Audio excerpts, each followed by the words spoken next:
Welcome back to the new vlog guys. So आज हम ट्रेवल कर रहे हैं माना गाँव, the last village in the Indian territory. इसके 70 किलोमीटर बाद हमारा चाइना शुरू हो जाता है।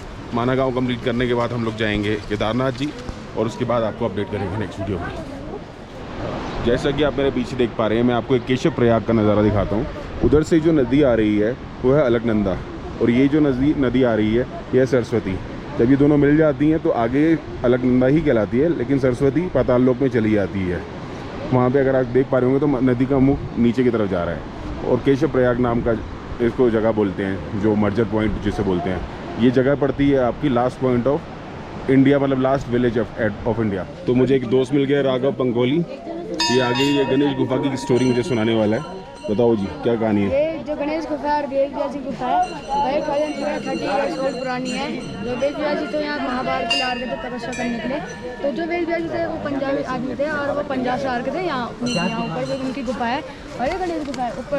तो जो गणेश जी थे इन्होंने यहाँ पर महाभारत लिखी थी और ऊपर से वेद व्यास जी बोल रहे जाते थे। तो हुआ क्या था, जो वेद व्यास जी थे उनको महाभारत लिखने के लिए बहुत कम समय था। तो जो उनकी लिखने की गति इतनी तेज नहीं थी, जिस कारण वो महाभारत लिख सके। तो उन्होंने जब उनको चाहिए थे बहुत स्पीड से लिखने वाला एक आदमी। तो गणेश उस टाइम दुनिया में सिर्फ 1000 लोग ऐसे थे जो बहुत स्पीड से लिख सकते थे। गणेश जी भी उनमें से एक थे। तो सबसे पहले जो उसका वेद व्यास जी तो भगवान के पास गए थे। सबसे पहले ब्रह्मा जी के पास गए थे। वेद व्यास जी ने जब ब्रह्मा जी के पास पहुंचे तो वेद व्यास जी ने सवाल किया था कि ब्रह्मा जी के पास कि आपके पास कोई बहुत स्पीड से लिखने वाला कोई है? तो उन्होंने ब्रह्मा जी ने बोलते कि मेरे पास ऐसा कोई है नहीं जो आपकी महाभारत को लिख सके बहुत स्पीड से। तो उन्होंने ब्रह्मा जी ने बोलते कि आप शिव जी के पास ले जाओ। तो जब वेद व्यास जी शिव जी के पास गए थे तो वेद व्यास जी ने शिव जी से प्रश्न किया था कि आपके पास बहुत स्पीड से कोई लिखने वाला कोई है? तो उन्होंने बोलता जो मेरा बेटा गणेश है आपकी महाभारत को लिख देगा, क्योंकि उसकी लिखने की जो गति है वो बहुत तेज है। उस दुनिया में वो बहुत स्पीड से लिख सकता है। तो शिव जी ने गणेश जी को बुलाया। फिर उसके बाद जब बुलाया गया तो वेद व्यास जी ने गणेश जी को बोला कि आपको महाभारत लिखनी है, मैं बोलता जाऊँगा आप महाभारत लिखते जाओगे। तो गणेश जी की एक शर्त थी, अगर आप महाभारत बोलते समय कहीं पर भी रुकोगे तो मैं यहाँ पर से महाभारत लिखना बंद कर दूंगा। तो ये उसको वेद व्यास जी की एक शर्त थी, जो भी मैं शब्द बोलूँगा, जो भी मैं श्लोक बोलूँगा वो आपको सोच समझ के लिखना है। और ठीक है, यहाँ से वो लिखते गए। तो यहाँ ऊपर से वेद व्यास जी बोल देगा, नीचे गणेश जी लिखते गए।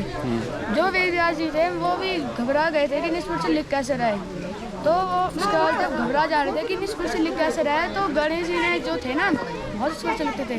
तो वेद व्यास जी ने बीच बीच में बहुत कठिन श्लोक बोले, जिस कारण उन्होंने आराम करने के बाद थोड़ा सा।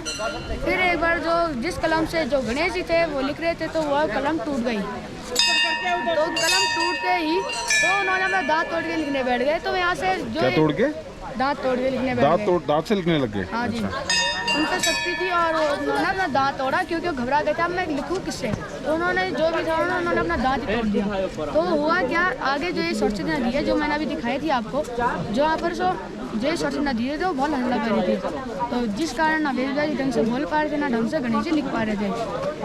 मतलब जो गणेश जी थे वो सुन नहीं पा रहे थे क्या वेद व्यास जी की आवाज़ ढंग से, नदी के कारण, नदी के शोर के कारण, नदी के बहाव के कारण। तो जो गणेश जी हैं एक बार सरस्वती जी को चेतावनी दी कि अपनी आवाज़ को कम करो। तो उन्होंने अपनी आवाज़ को कम करने का प्रयास नहीं किया, अपनी आवाज़ को कम नहीं किया। तो गणेश जी ने उन्हें श्राप दिया कि तुम यहाँ आगे चलो गए केशव प्रयाग में क्या हो जाओगी? लुप्त। अच्छा, लुप्त हो जाओगी, जहाँ पे जो हाँ सरस्वती जी नीचे चली जाती है पाताल लोक में। ठीक है, गणेश गुफा के दर्शन करके आ जाइए जी।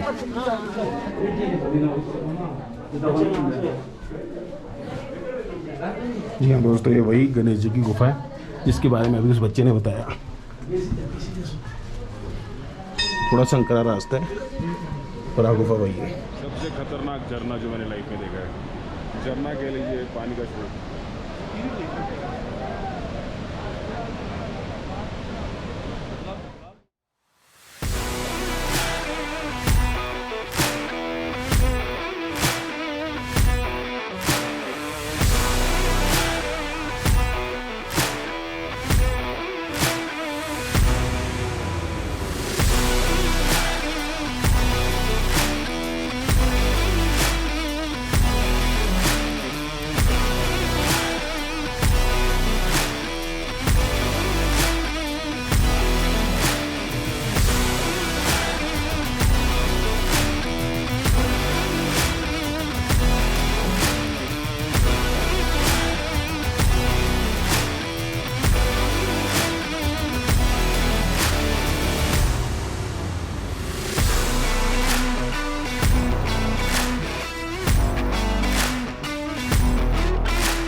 ये देखिए हालत क्या है यहाँ पे, कितनी धुंध पड़ी हुई है, बादल है, धुंध है, पता नहीं लग पा रहा है। रोड पे भी हालत इतनी ज़्यादा ख़राब है, रोड टूटे हुए हैं। We are going towards Kedarnath ji. और देखिए ये नदी के ऊपर का नज़ारा है। हम अभी रास्ते में केदारनाथ की तरफ, और बीच में क्या मौसम मिला है हमें, ये तकरीबन मेरे हिसाब से बादल हैं या फॉग है, समझ में नहीं आ रहा है। और पीछे देखिए गाइस,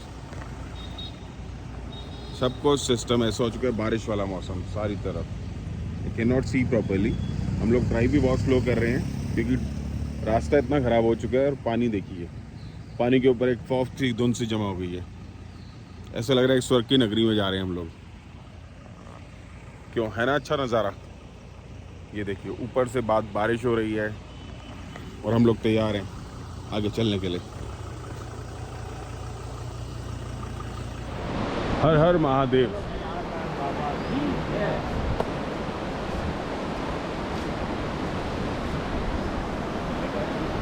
तो गाइस हमने यात्रा शुरू कर दी है, ये अंकित, शिवांश और मी। तो हम लोग तकरीबन चल चुके थे कल रात को 8:30 बजे आए हैं हम लोग पहुँचे हैं। उसके बाद हमने होटल लिया, 2000 रुपये वहाँ पे किए फॉर नाइट ओनली, और अब हमने यात्रा शुरू कर दी है। अब हम सोनप्रयाग से गौरीकुंड तक जा रहे हैं, वॉक कर रहे हैं। उसके बाद में भी अगर कोई गाड़ी मिलती है तो हमने सुना है कि 50 रुपये गौरीकुंड तक छोड़ने के लेती है पर पर्सन। उसके बाद हम अपनी जर्नी शुरू करेंगे आगे की, और रास्ते में आपको व्यूज़ दिखाता रहूँगा, क्या क्या करना है क्या क्या नहीं करना है, ये आपको व्यूज़ देखते रहिए और बताता रहूँगा।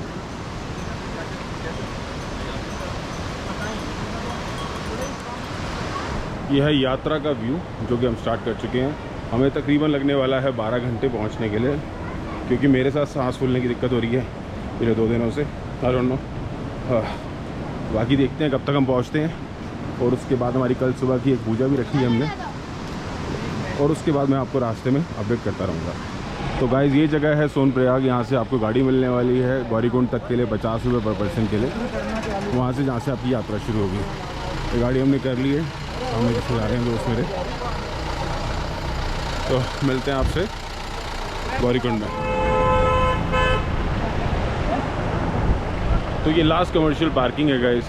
सोनप्रयाग से जो गाड़ियाँ 50 रुपये पर पैसेंजर लेकर आती हैं तो यहाँ पार्क होती हैं, और उसके बाद वापसी वो सोनप्रयाग छोड़ती हैं, जो कि चार्ज सेम वो करती हैं 50 रुपये पर person.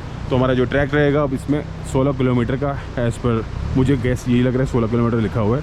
So we gonna start our track. जैसा कि आप देख सकते हैं नज़ारा इस प्रकार है कि इस पर फॉग पड़ी हुई है।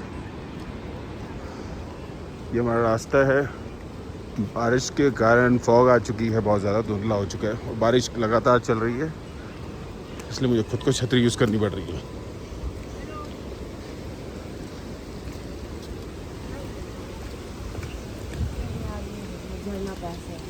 रास्ता बहुत रिपन भरा हो चुका है। आ गया है झरना, आओ जी झरना दिखाते हैं आपको।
फाइनली टाइम हुआ है 9:20। मैं मंदिर परिसर पहुंच गया हूं। अब देखता हूं कहीं रुकने के लिए, और उसके बाद आपसे मिलता हूं क्योंकि बहुत ज़्यादा थक चुका हूं। सो मिलता हूं आपसे, थैंक यू।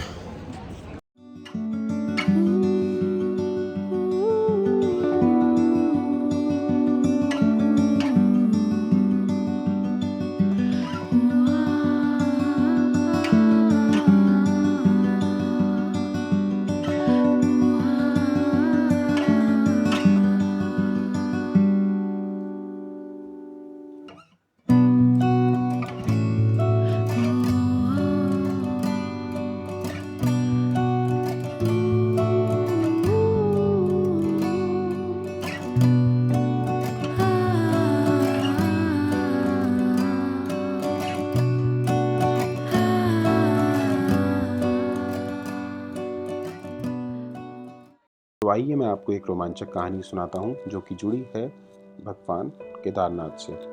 पंच केदार की कथा ऐसी मानी जाती है कि महाभारत के युद्ध में विजय होने पर पांडव भ्रात हत्या के पाप से मुक्ति पाना चाहते थे, इसलिए वे भगवान शंकर का आशीर्वाद पाना चाहते थे, लेकिन वे उन लोगों से रुष्ट थे।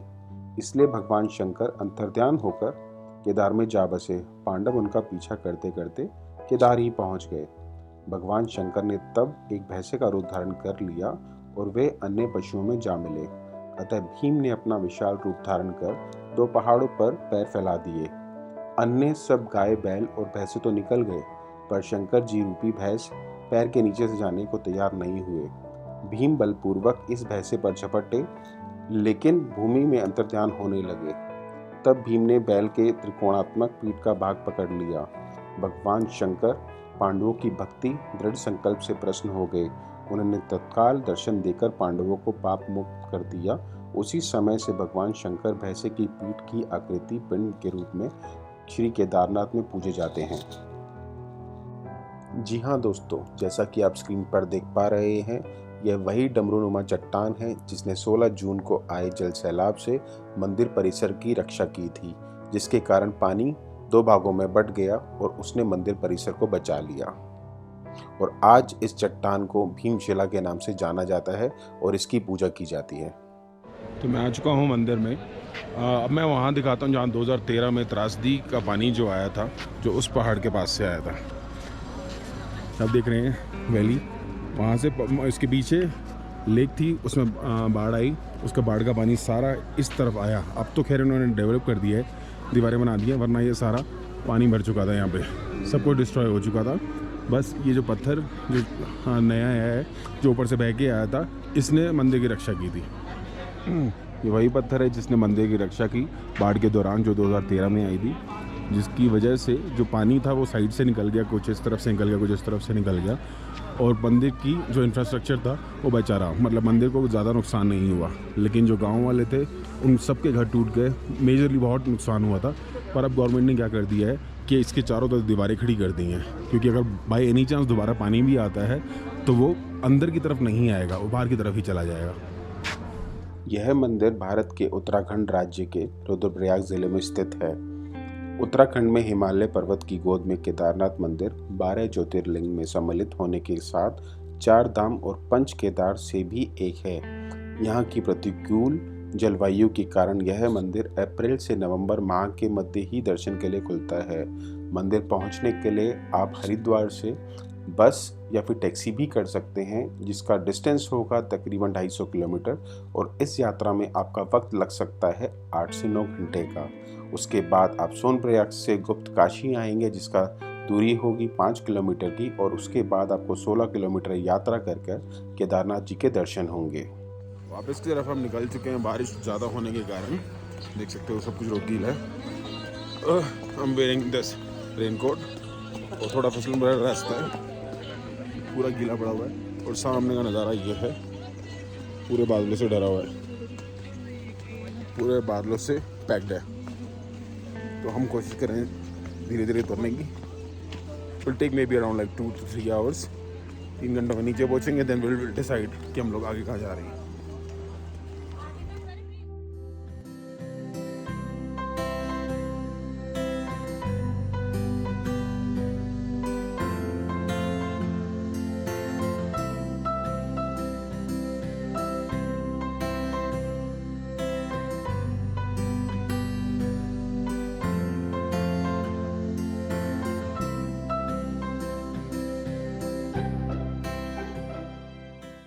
Hi, finally at 6 reached the base station in Gaurikund. हमें तकरीबन 6 घंटे लगे पहुंचने में, और अब प्लान करते हैं कि हम दिल्ली वापस जाएं, टेकनकोट की तरफ मूव करें। अभी होटल पहुंचते हैं, उसके बाद प्लान करेंगे जो भी करना है। बहुत थक चुके हैं। This is the base camp, last approachable road by commercial का, बाकी तो पैदल ही आना पड़ता है। Thank you for connecting guys, thanks a lot. I will see you in next video.